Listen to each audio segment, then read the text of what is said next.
Bautista. To our program head, Dr. Maria Odessa Magaliones, Faculty Dean, Dr. Eleanor M. Villela, our guest speaker, esteemed BSAM faculty members, proud parents, and students, a pleasant afternoon to everybody. I have the honor to present our guest speaker this afternoon. Our speaker is a proud alumna of Bachelor of Science in Agribusiness, class of 2010, from Davao Oriental State College of Science and Technology, now known as DORSO.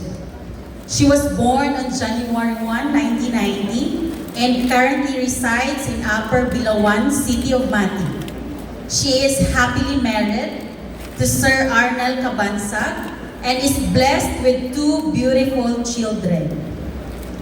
Professionally, she served as the district manager of MSS Cycle Trading from 2011 to 2020.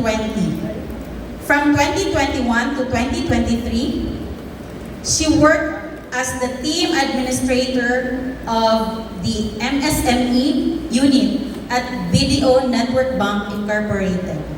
Currently, she holds the position of Bank Officer Pool for the Davao Oriental Area CBNG at BDO Network Bank Incorporated, a role she has held since 2023.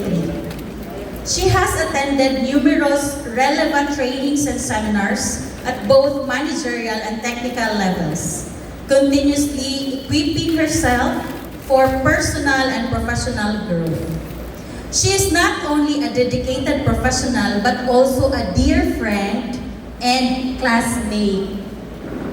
Ladies and gentlemen, please join me in welcoming our esteemed speaker for today's inspirational message. We have Mrs. May Morales Cabansag. A warm round of applause, please.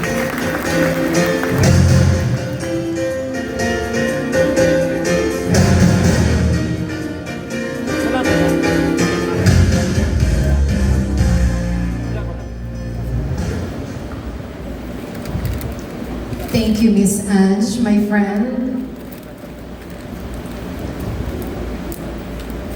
To our energetic president, Dr. Roy Ponce, to my instructor before and now the vice president of the university, Dr. Shirley Bautista, to our gorgeous faculty, to supportive parents, and our aspiring students, have a great day. I am grateful to have this privilege to stand in front of you to share my insights and experiences with you. Cultivate planting vision, harvesting excellence. A little progress each day adds up to big results. Striving for success without hard work is like trying to harvest when you haven't planted. I graduated in BS Agribusiness here in DORSO within 3 years and a half. Way back 2006 to 2010, in my college time, I really experienced hardships. Hindi pinalad magkaroon ng gintong kutsara sa bibig ng aking mga magulang. So that's why, to have an extra income, nagabaligya ko o lotion, pahumot, sabon, bra, panty, and ogon sa pa sa Avon products. Until such time, my parents have no more budget for my enrollment. Because we two, my elder sister and I, are studying in college. And I have siblings in high school and elementary. It happens that I just heard from their conversation from my parents. Naluoy jud ko sa ilahang kaguol. It's because they don't want any of us to miss on studying. Kay sayangan sila sa panahon. So, I did something I shouldn't have done. For me, that's what I should do to help my parents. What I did is, I applied to warehouse, I applied I took my birth certificate. I changed. I adjust from 16 years old to 18 years old. So I applied. The line goes from there to here. Many people were applying for jobs that time. By God's mercy, I was accepted as promo girl who stood all day. Manakit na lang ang akong tiil anak kay wadyo na lingkod-lingkod. So I realized that this kind of job is not enough for our daily needs. That's why I pursued to graduate. So that's after 6 months of contract, I back to school. My batchmates are there in second year, while I am still first year irregular. I really loaded up on units. I pursue all this. My allowance used to just for fares. It's hard to buy any cheap things, even maruya. Maglisod me. Kay i-photocopy na lang nako. Di na ako ipalit og maruya. However, my perseverance and determination has truly paid off. I have graduated. After my graduation, my first application is BDO Network Bank. ONP pa na kaniadto. The exam was in Davao, Saksa. Many of us took the exam, more or less 60 applicants by set elimination exam. First exam, abstract. Second exam is vocabulary, accounting. And the third is final interview. Then, if you don't pass, you will be given a piece of paper with thank you and good luck written on it. First exam, I'm happy I passed. Second, it's just a matter of luck. I pass again. The third interview already, the question are straight English. Oh my God. I stared as if I haven't heard anything and I wasn't able to speak. Naglutok rin akong mata. That's it. Holding a piece of thank you paper that they gave me while riding on van on the way home to Mati. While crying, naghilang yun ko, ikalintura ko. Pero tingnan sa taas kaya akong kalintura. Grabe, di ko dahil sa yun mga apply og trabaho. I was really devastated. But then, I consider it as my motivator. I don't let the fear of failure stops me from pursuing my dreams. I know that there's always a perfect timing. I keep on applying to different companies. While waiting for the response of my applications, I work as sales representative of beauty products and herbals. The one who sells goods everywhere, rain or shine.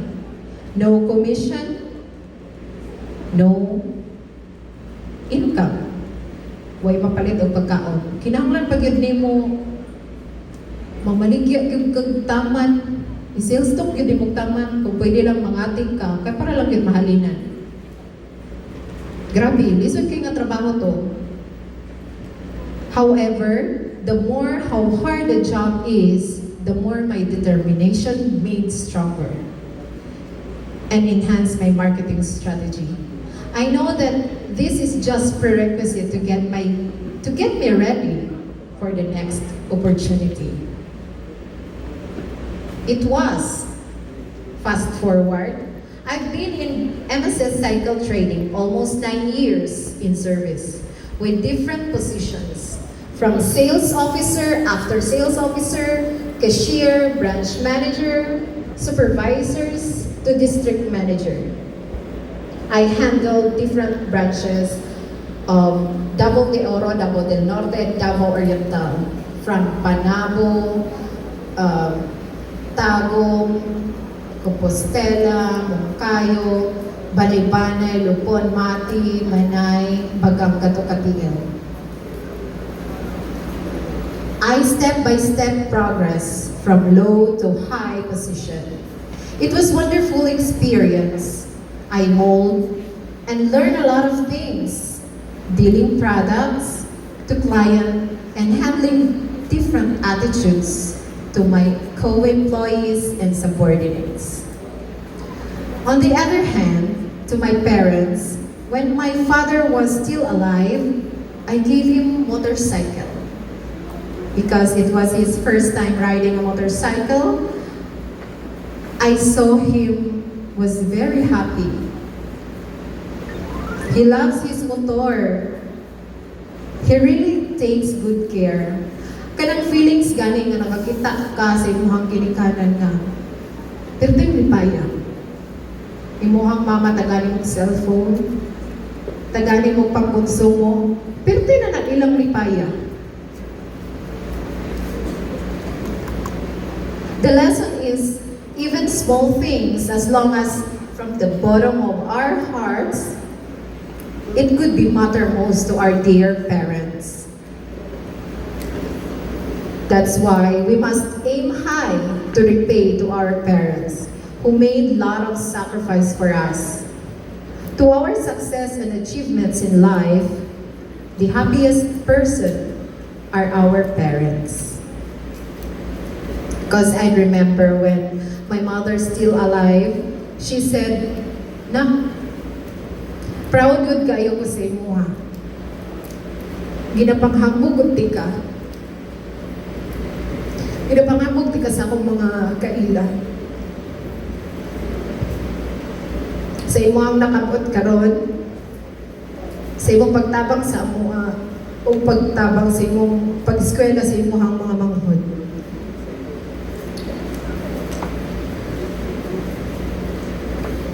I really haven't forgotten those words. My heart melts because I only spend little time since my parents are no longer with me. Remember that parents have big part in every success in our lives. Since I got married, I have 2 kids. I want to give more time for my family. Since it was pandemic, I've come to decision to stop to MSS. I put up with my own business, sari-sari store, internet cafe, and fashion boutique. Until such time, I decided to go back to work.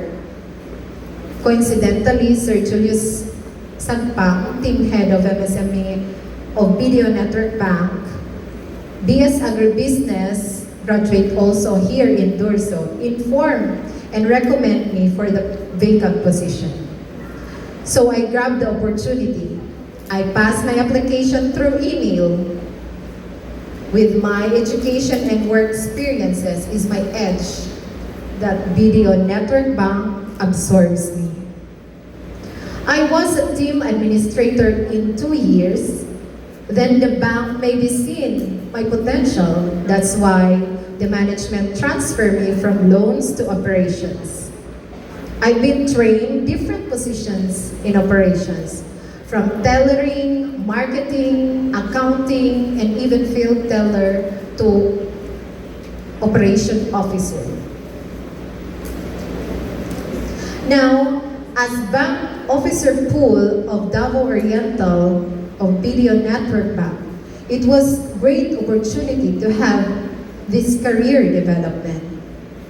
I don't even try to imagine na kadaog bang nagproblema ta kay watay kwarta. Ang taga-bangko di ay nagproblema po na sila sa kadaghang kwarta. Sa kay tungod ilang bilangon. Then the first time I rode in the armored car, kanang armored car ba, I was completely taken aback. Pagsulod na mo, Ing ani day siya. Ligo na day ani no. Then may salamin sa gilid na mata lang ning makasilip sa labas. Ing ani day ning armored car. Before, I used to just look at ATM machine, wondering how they work and dispense money. But now, I am the one loading cash into the ATM.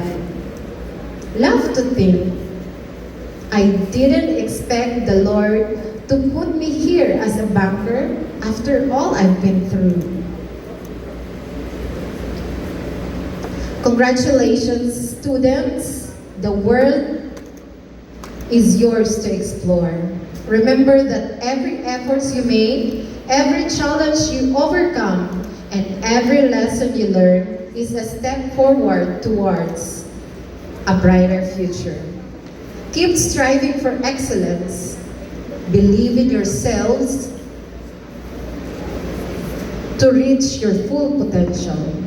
May your future be filled with success and joy. Continue to pursue your dreams with passion, perseverance, and of course, the God's will. I wish you all the best in your future endeavors, and I look forward to seeing the remarkable things you will accomplish. Thank you, and God bless us all.